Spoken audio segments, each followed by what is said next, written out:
Assalamualaikum warahmatullahi wabarakatuh. Ketemu lagi di channel Fisika Sekolah. Kali ini kita akan membahas tentang kapasitor. Nah, ada beberapa konsep penting di dalam kapasitor yang akan kita bahas. Langsung saja. Nah, to the point ya. Kita pertama akan membahas di sini tentang kapasitansi.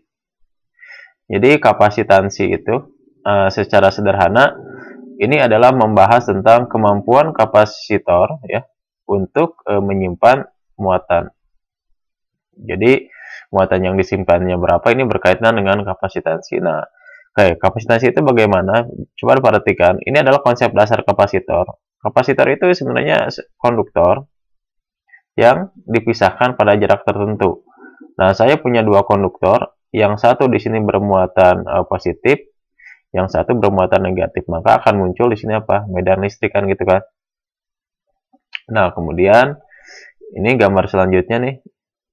Nah, sudah paham bahwa yang namanya medan listrik itu dari positif ke negatif. Berarti kalau di sini gambarnya pasti keluar dari positif, ini juga keluar, sini keluar. Nah, kalau di sini berarti kalau kita gambarkan, nah ini pasti masuk ke muatan negatif. Nah, ini adalah prinsip medan listrik. Nah, karena di sini muncul medan listrik, maka di sini ada energi yang disimpan atau ada muatan yang disimpan di dalam kedua konduktor ini. Nah, kemampuan kedua konduktor ini untuk menyimpan sebuah muatan di dalam ruang tertentu, nah ini yang disebut dengan kapasitansi.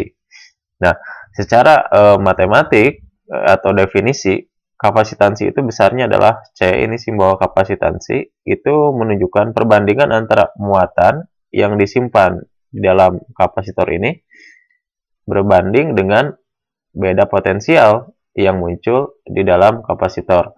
Jadi secara sederhana C-nya itu adalah ini perbandingan antara Q terhadap V. Nah, jadi kalau kita tuliskan ini sudah sangat umum bahwa si C itu adalah kapasitansi ya. Jadi C-nya atau C-nya di sini oke. C-nya adalah kapasitansi. Nah, kapasitansi itu mempunyai satuan farad. Nah, nanti kita bahas sedikit farad. Ini F, simbolnya F besar. Kemudian Q-nya kita sudah tahu kemarin. Ini adalah muatan. Nah, muatan itu adalah coulomb. Kemudian V-nya adalah tegangan atau beda potensial. Sini saya tulisannya adalah beda potensial listrik. Nah, beda potensial itu kemarin satuannya adalah volt. Nah, jadi kalau kita ingin mengenal istilah farad, kan kalau kita tuliskan di sini maka ada istilah 1 farad. 1 farad itu gimana ya? Berarti 1 farad itu adalah 1 coulomb per 1 volt. Nah, ini adalah istilah untuk 1 farad. Nah, hati-hati di dalam perhitungan apapun biasanya kapasitansi itu tidak dinyatakan dalam farad karena terlalu besar. Biasanya kapasitansi itu dinyatakan dalam milifarad, kemudian dalam nanofarad, kemudian dalam mikrofarad kan gitu ya, atau dalam picofarad. Nah, ini adalah satuan yang sering digunakan di dalam kapasitansi. Nah, mili berarti mili itu adalah 10 pangkat min 3, kemudian nano 10 pangkat min 9, kemudian mikro itu adalah 10 pangkat min 6, kalau pico itu adalah 10 pangkat min 12. Nah, ini hal-hal yang terkait dengan kapasitansi. Nah, yang perlu dipahami bahwa kapasitansi ini tidak dipengaruhi oleh muatan. Jadi semakin besar muatan itu tidak mempengaruhi kapasitansi. Tapi semakin besar muatan maka akan berbanding lurus dengan beda potensial. Atau si kapasitansi ini juga tidak dipengaruhi oleh beda potensial. Jadi kapasitansi ini ada faktor khusus yang mempengaruhinya bergantung pada jenis kapasitor. Nah, kita pelajari saja sini. Nah, yang pertama nih kita akan mempelajari kapasitor yang paling sederhana. Jadi kita pelajari di sini kapasitor untuk plat sejajar. Nah, di dalam kapasitor plat sejajar, faktor yang mempengaruhi kapasitansi itu adalah hampir faktor geometri sebenarnya, termasuk di dalam kapasitor yang lain. Jadi kalau kita melihat konduktor sini, konduktornya berupa plat sini.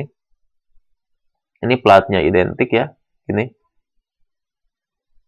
Nah, ini di sini positif, di sini negatif. Nah, ini kan kalau kita lihat di sini ada jaraknya D. Kemudian dia punya luas kuping A. Kemudian di sini ada medium antara kedua plat ini. Nah, biasanya ini diisi dengan bahan yang bisa menyimpan listrik atau medan listrik. Nah, maka di sini ada yang namanya K. Ini namanya konstanta dielektrik. Jadi kalau kita menuliskan faktor yang mempengaruhi besar kecilnya kapasitansi ini C-nya itu bergantung pada K. Di sini konstanta dari dielektriknya dikalikan E0 dikalikan A, oke, dibagi dengan D. Nah, ini adalah faktor yang mempengaruhi besar kecilnya kapasitansi kapasitor pada plat sejajar. Jadi kalau kita tuliskan, C-nya sudah tahu kan tadi kapasitansi. Nah, K-nya sendiri ini namanya konstanta ya. Jadi konstanta dielektrik. Nanti bergantung pada bahannya. Kan bahannya itu macam-macam, bisa udara. Kalau udara itu khusus untuk udara 1. Jadi ini K untuk udara, ini nilainya adalah 1. Bisa mika, bisa dan lain-lain. Kemudian epsilon 0 ini adalah permeabilitas ya. Ini adalah permeabilitas listrik ya. Ini permeabilitas listrik. Nah, ada besarnya di sini, ini adalah 8,85 kali 10 pangkat min 12 farad per meter. Kayak gitu ya. Nah, kemudian A-nya adalah luas keping. Jadi, silahkan dianalisis. Kalau kepingnya semakin besar, maka kemampuan menyimpannya akan semakin banyak gitu ya. Nah, D-nya adalah jarak pisah kedua plat. Ini jarak pisah berarti di sini adalah meter. Jadi ini adalah faktor yang pengaruhnya berbanding lurus dengan konstanta dielektrik, kemudian berbanding lurus dengan luas, dan berbanding terbalik dengan jarak pisah. Nah, ini adalah faktor yang mempengaruhi kapasitansi untuk plat sejajar. Kayak contoh misalkan begini. Contoh 1 ya. Kayak contoh 1. Ini mudah saja.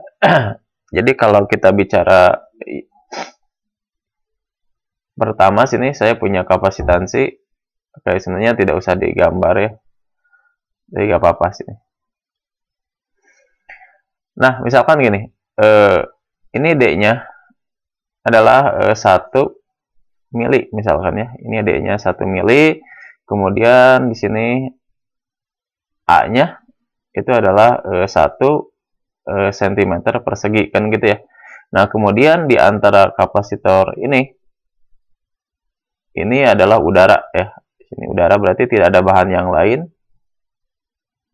Nah, gitu. Yang ditanya adalah tentukan nilai kapasitansinya. Jadi tentukan nilai kapasitansi. Kapasitansi dari siapa? Dari kapasitor ini kan. Oke, jadi sederhana sebenarnya kalau kita jawab di sini jawabnya. Nah, itu akan sama dengan di sini bahwa C tadi apa di sini? K kan gitu ya. Dikalikan epsilon 0 dikalikan A dibagi dengan D. Maka C-nya itu akan sama dengan K-nya karena udara 1, ini tetapan 885 kali 10 pangkat minus 12 dikalikan A-nya ini 1. Nah, min 4 ya, karena senti.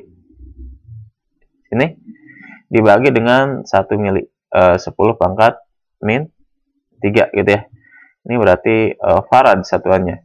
Maka kita akan mendapatkan bahwa C-nya itu berarti jadi 0,885 10 pangkat min 12 farad. Atau bahasa sederhananya adalah C-nya berarti berapa?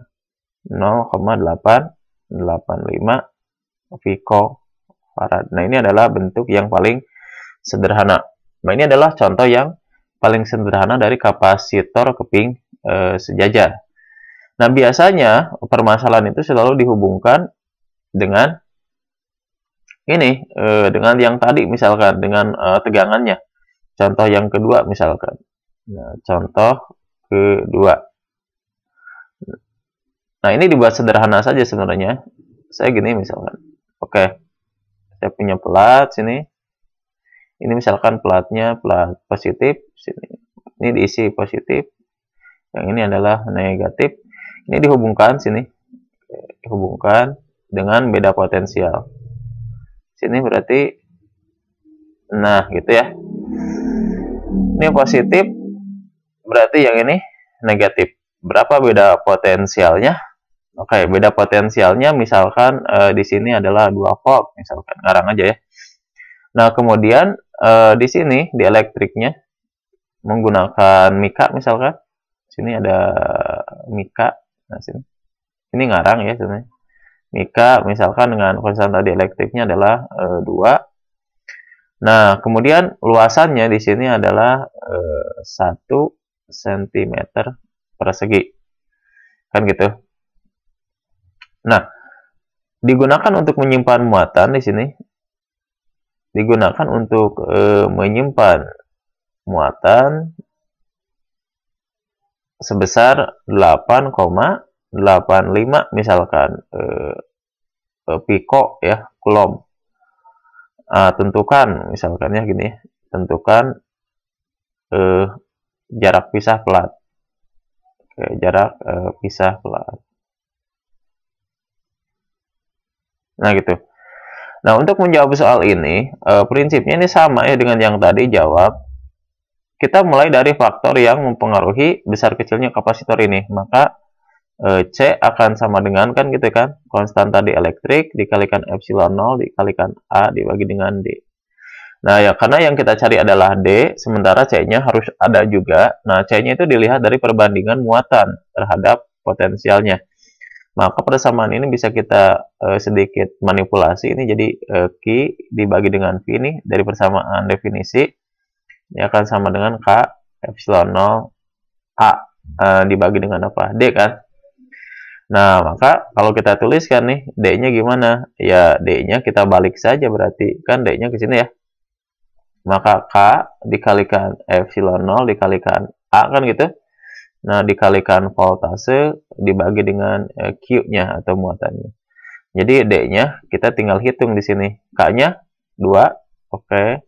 Epsilon 0-nya 885 kali 10 pangkat min 12 kalikan A-nya 10 pangkat min 4 dikalikan potensialnya berarti 2 kan. Oke, dibagi dengan muatannya berapa? Nah, ini sudah dibuat pas 885 piko kan min 12. Di sini berarti meter kan gitu ya.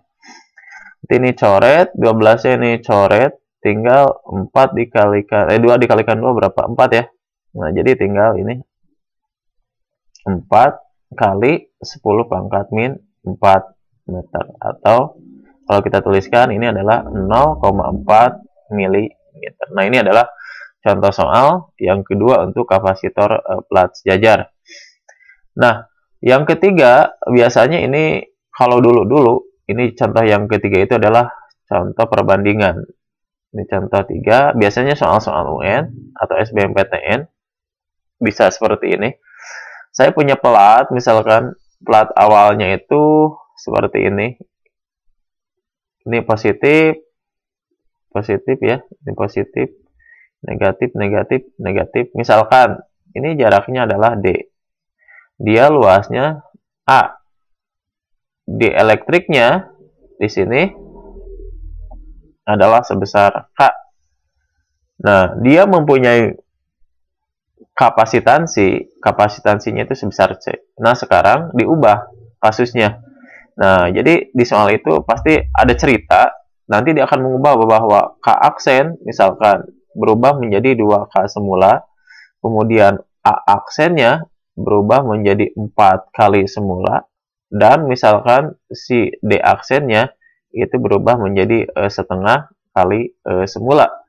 Pertanyaannya adalah dengan perubahan variabel-variabel ini, maka C aksen itu adalah berapa kali C semula. Nah, ini sangat mudah sekali sebenarnya, karena ini adalah tipe perbandingan. Jawab, kalau kita ingin mencari C aksen, maka C aksen berbanding C lama, itu akan sama dengan C aksen, berarti apa di sini? K aksen, E0-nya akan sama, A aksen, berbanding D aksen. Nah, berbanding, karena dibagi berarti di sini K, epsilon 0, A yang lama ini semua yang lama, D. Jadi kalau kita tuliskan faktornya, maka C aksen berbanding C akan sama dengan, kita tinggal ganti aja, epsilon 0-nya bila dicoret di sini. 2K kan gitu ya. Dikalikan A-nya berapa? 4A, D aksennya adalah setengah D. Nah, gitu. Dibagi dengan K dikalikan A dibagi dengan D. Nah, semua komponennya sudah sama. Kita tinggal menghitung angkanya saja. Ini adalah 8 kali 2 berapa? 16. Maka kesimpulannya adalah C aksennya itu adalah 16 kali C awal. Nah, ini adalah contoh soal yang ketiga terkait dengan kapasitansi kapasitor plat sejajar. Nah, sekarang yang kedua itu ada bentuk ya, ada bentuk namanya kapasitor bola ya. Jadi kapasitor untuk isolated sphere, kapasitor untuk bola yang terisolasi. Nah, berapa kapasitansinya? Kapasitor untuk bola ini, oke, kita tuliskan di sini bahwa ini kalau kita sedikit menurunkan dari sini bisa C kan gitu ya. Kalau untuk bola Q per V kan gitu ya, bola. Nah, ini jadi kapasitor ya. Nah, bagaimana C-nya tinggal kita tuliskan saja kan. Kalau potensial di permukaan bola misalkan V itu besarnya pasti apa? K dikalikan muatan sumbernya dibagi dengan R. R-nya adalah jari-jari bola. Maka ini kita bisa ganti bahwa C itu akan sama dengan kan gitu ya, Q dibagi dengan K dikalikan apa? Q dibagi dengan R kan gitu ya. Dimana kita harus tahu bahwa nilai K di dalam konstanta kolom itu adalah besarnya 1/4 V dikalikan epsilon 0. Jadi persamaan ini kan Q-nya boleh dicoret kan, maka kita akan mendapatkan bahwa C akan sama dengan R dibagi dengan apa? K. Maka bahasa lainnya kita akan mendapatkan bahwa C, K-nya kan ini 4P epsilon 0 dikalikan dengan R. Nah, ini adalah kapasitansi untuk isolated sphere atau bola yang terisolasi, di mana kapasitansinya ini hanya dipengaruhi oleh faktor R, jari-jari bola ya.